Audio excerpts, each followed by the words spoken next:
Coming in at number 9 on Cigar Aficionado's top 25 cigars for 2019 is a cigar that I cannot even pronounce, but I can say Tatuaje. Stay tuned.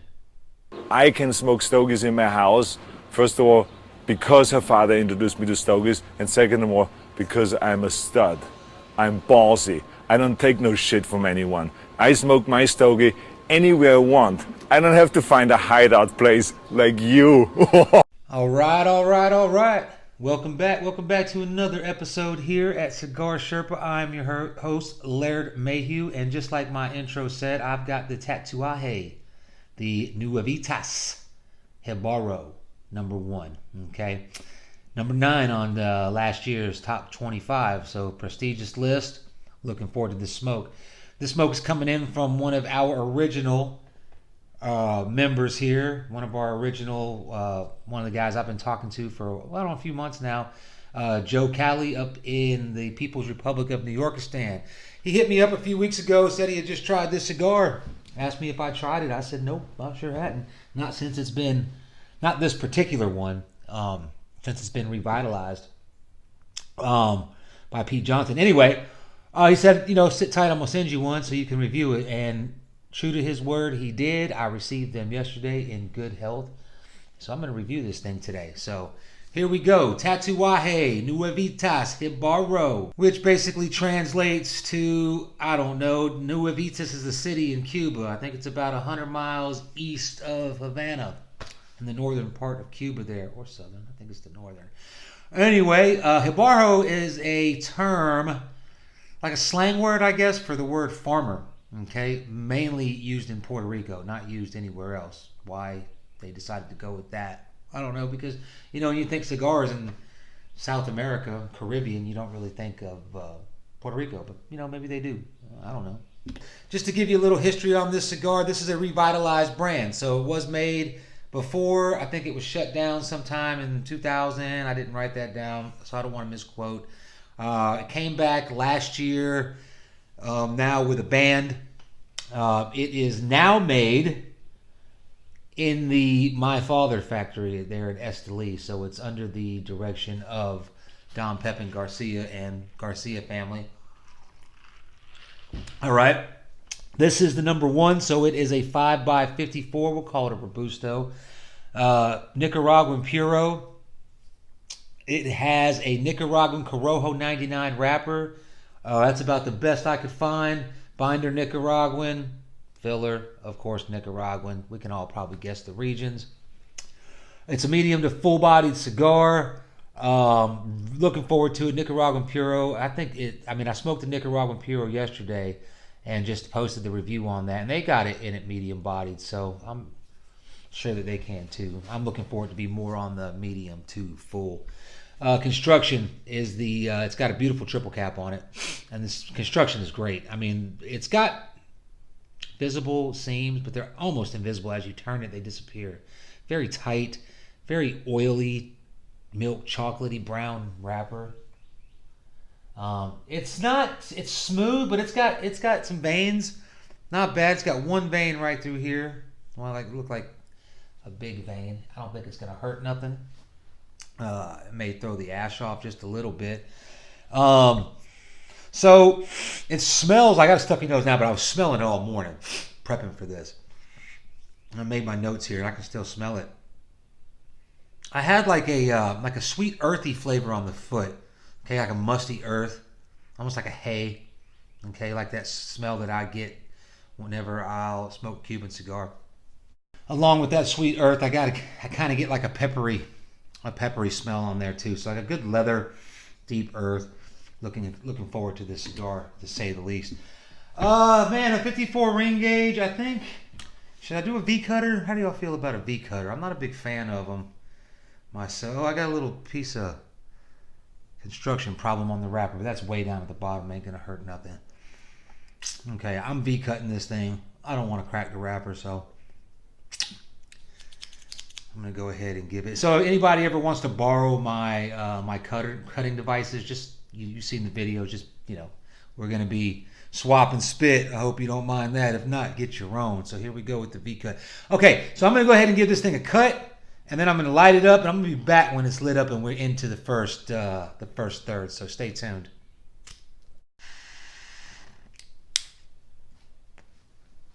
All right. So I forgot one very important key feature about this cigar's construction. And that is they leave the first 1/4 inch of that cigar unwrapped. So you just got binder and you got filler. So if you want to know what a cigar, how much flavor the wrapper lends to a cigar, this is a good cigar to try with, okay? Because right away, you get a very strong cedar and pepper. Okay, it's strong and it's harsh. Okay, the pepper really, it really gets you in the nose and it burns. And the cedar wood is very dry. Okay, it's almost too harsh. It's good and it's a good start. Don't get me wrong, but it's very harsh. And now it's starting to burn wrapper. And just like that harshness, it's still there because I got kind of a uneven burn going on. I kind of expect that with that exposed foot, but there's a lot of debate. A lot of people are like, oh, the wrapper is just a dress and it doesn't affect the flavor. And there's some people think it's like 60 to 70% of the flavor. I'm somewhere in between. Definitely affects the flavor. And I'm proving, this cigar right here is proving it. Started off very woody, very cedary, very peppery, very harsh. And now I've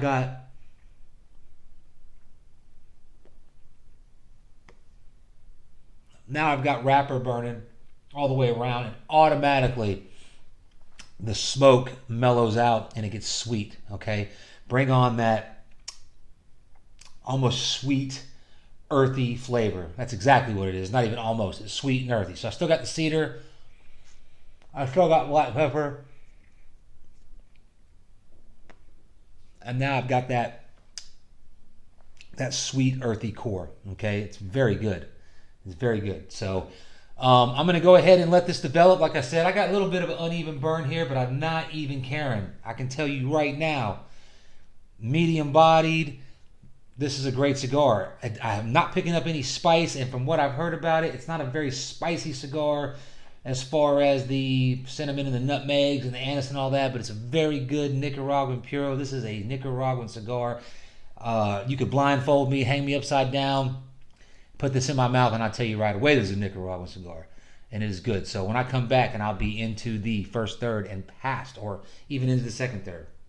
All right, I just wanted to take some time here in the video, try to get about midway to, again, thank Joseph Cali from New York for sending in this cigar to be reviewed. We appreciate it. If you want to help out the channel, keep the catalog full, keep it more towards the cigars that you like, or a cigar that you do like, you can mail it to me like Cali did.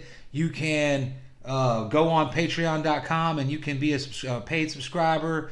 And I'll, like I said, I'll use that money for keeping the catalog full, and you can send me a request however you want to do it. I mean, just like JP did day before yesterday, or actually it was last Friday. He told me to go pick out a medium-bodied cigar.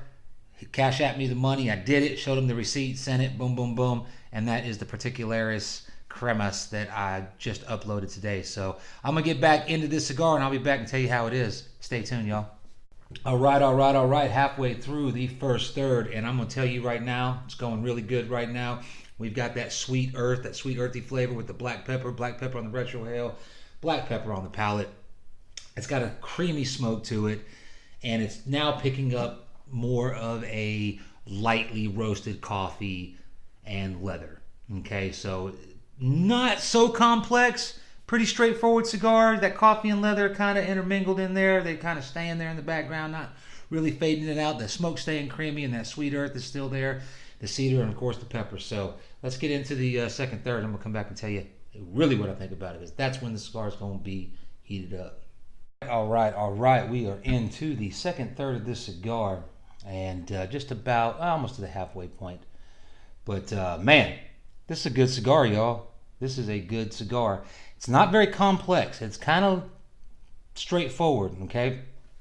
We still got cedar, and we still got leather. Leather is probably, I don't know why I said cedar first. Leather is the most prominent flavor on here. A very good, not like a very fine leather. It's like a good leather, okay? very rustic leather. And that earthiness is slightly sweet now. The sweetness has kind of taken a back seat. The smoke's still creamy. I like that. But it's very just like a three-dimensional cigar. I got leather, earth, and pepper. Okay, even the pepper has kind of taken a back seat. It lingers around in your mouth, but you don't really taste it. The retrohale is picking up some citrus now. So just what I associate that cooling with. Kind of like a cool smoke that comes out, kind of leaves your nostrils like with a chill. Oh, sorry. It's a medium-bodied cigar, but man, it's full flavored. Okay, because the flavors I am getting are just robust. You know what I mean? So, very good cigar. It's a very dense cigar too. It's got a great feel. I love the size of it. It reminds me of. Well, I don't want to say it's made in the My Father factory, but it reminds me of the Labiju. I'm sorry, I pronounced it with the Spanish name. It's actually a French name, Labiju. It really reminds me of the Labiju Petit Robusto, even though it's a bigger ring gauge. That's what it reminds me of. It's a very good cigar. I'm enjoying it. The band on this thing, I tell you another thing that I liked about this cigar is the minimalist approach that they took, and probably saved a few bucks on the cigar. But this thing only comes in a box of 50. So, I don't know. That's what, $400, high 300s for a box of 50. That's a pretty big, hefty price tag. I would like to get it in, boxes of 20 or 25. But the band, it looks very minimalist until you really look up close to it, and it's got that like raised gold leafing on there, and it's very nice. It's very fitting. Okay, I don't know. I usually don't pay attention to bands, but I like this one. I like this cigar, so I'm going to keep smoking it, and I'm going to see if it develops going into the final third, and I will be back to close it out and tell you what I really think about it. Stay tuned. All right, we're going to close this thing out now. I'm getting down. It's starting to get leaving a little stinging sensation on my tongue. Smoke's getting heated up, and it's starting to lose a lot of its luster. But let me tell you something. This has been a fantastic cigar. Once again, thank you, Joseph Cali, for the recommendation and for persuading me to do a review on it, because this is a great cigar. Okay, so Nicaraguan Puro. It's got that great 99 Corojo wrapper from Nicaragua. It's made by the Garcias. It's, I guess, the brainchild. I don't know who blended it. I guess Pete Johnson blended it, came up with the blend, and the Garcias now oversee it, and it shows. The construction is flawless. Great triple cap. Great dense cigar. No burning issues. It's burned great the whole time. It's just a good cigar, man. Very, very Nicaraguan. It's very cedary. It's very leathery. It's very peppery. Okay, that's what this cigar encompasses: leather, pepper, and cedar. Okay, it had some nuances that kind of creeped in there. It was kind of a three-dimensional cigar going into the first, second, third. Going into the last third, it picked up some dried fruit notes, and it picked up a butteriness, which I really loved. And I say I'm still smoking it. Here's another tip. Once it gets real small like that, and you start puffing on it, you kind of want to. You get anxious because you want to keep the flavor going if you really like the cigar, and you start puffing on it, and that's when it'll start getting really hot, and it'll start like giving you that sensation on your tongue that's not very comfortable. So just take your time with it. Take nice little draws on it. Retrohale more because you're not taking as big of a puff, and you can kind of extend the enjoyment of the cigar.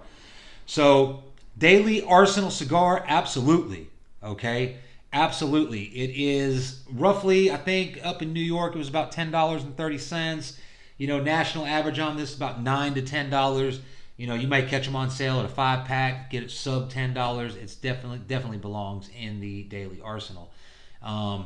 If I had a box of these, and they come in a box of 50, for the first week I'd probably smoke 3 a day. I ain't even gonna lie. I really like it. So it's definitely going in my daily arsenal, and I recommend that you rush out and try the cigar. It did not make number 9 for no reason. Like I said, sometimes people are like, well, cigar aficionado, there's maybe some politics involved, and I'm sure there is, but every once in a while one lands on there that actually deserves it, and this definitely deserved it. I don't know where I'd rank it in my top. I don't know if it makes my top 5 as of yet. There's still, it's 2020. There's going to be some cigars coming out, so definitely belongs in the daily or at least a weekly rotation. It is a good cigar. It is a very it is a cigar smoker cigar. Okay, you're not going to pick up a whole lot of nuances of sweet, and there's not a whole lot of spice to it. It's just like I said, it's a Nicaraguan puro. It's a traditional Nicaraguan cigar. It's got everything that you expect out of a Nicaraguan cigar. Could it have been a little bit more black pepper? Yeah, I could have done without the citrus note, but I ain't gonna complain because, hey, that's the beauty of cigars, man. There's so many different variations of it, and sometimes you want something different. So, good cigar. Recommend you go out and try it. And tomorrow I'll be picking randomly the person who won the 5 cigar giveaway out of my daily arsenal. Go check out that video so you can see which ones they are. If you have not done so yet, I encourage you to go on Facebook, like and share the Cigar Sherpa page, and also subscribe to this channel to be entered in to win that. It's a good selection. My favorites, my daily favorites. So this has been Cigar Sherpa Laird Mayhew, reminding you to be polite to everybody that you meet, but always have a backup plan, because you never know if you got to give them a backhand to the lips and shut them up. You don't always got to go to guns. Have a good one.